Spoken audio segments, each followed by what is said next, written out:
Dear, dear colleagues, I think we can start.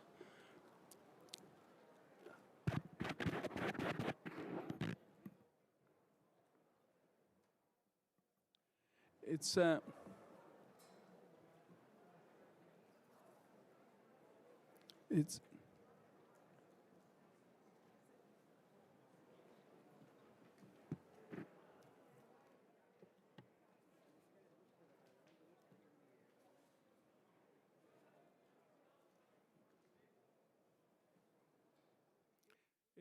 It's a pleasure to welcome you in Rome.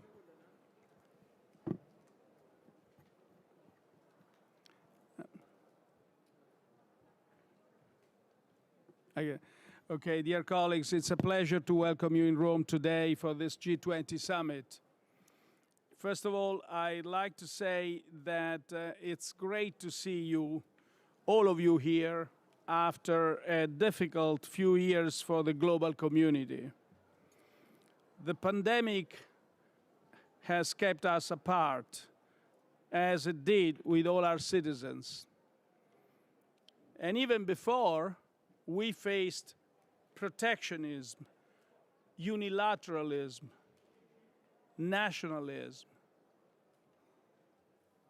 But the more we go with all our challenges, the more it is clear that multilateralism is the best answer to the problems we face today.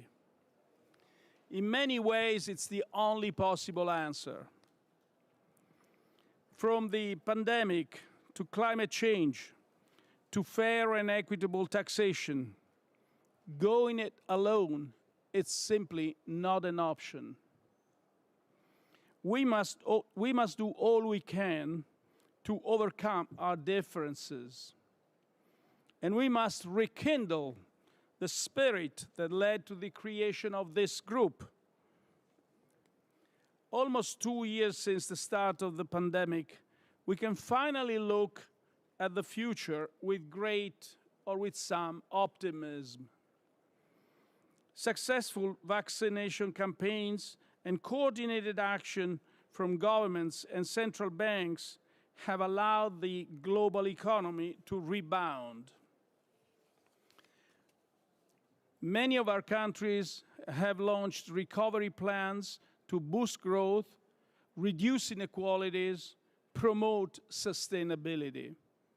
Together, we are building a new economic model, and the world will be all the better for it.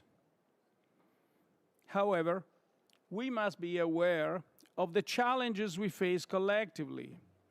The pandemic is not over, and there are startling disparities in the global distribution of vaccines. In high-income countries, more than 70% of the population has received at least one dose. In the poorest ones, this percentage drops to roughly 3%. These differences are morally unacceptable and undermine the global recovery. We are close to meeting the WHO's target of vaccinating 40% of the global population by the end of 2021. Now, we must do all we can to reach 70% by mid-2022. We must also continue to invest in research, eliminate trade barriers affecting COVID-19 vaccines, and enhance predictability in their delivery. And we need to strengthen supply chains while expanding vaccine manufacturing capacity at local and regional level. As a G20 presidency, Italy has worked to promote a more equitable recovery. The Global Health Summit in Rome saw countries and companies make generous vaccine pledges for poorer countries. We must make sure we honor them now. We reached a historic agreement for a fairer and more effective international tax system. We oversaw the allocation of $650 billion in the new special drawing rights and endorsed the possibility of redistributing them to the countries that are most in need. These results are a powerful reminder of what we can achieve collectively. We must encourage us to be just as ambitious in all the areas where we work together. It's now my pleasure to give the word to Saudi Arabia's King Salman bin Abdulaziz Al Saud. There's a video message here from the King of Saudi Arabia. Thank you.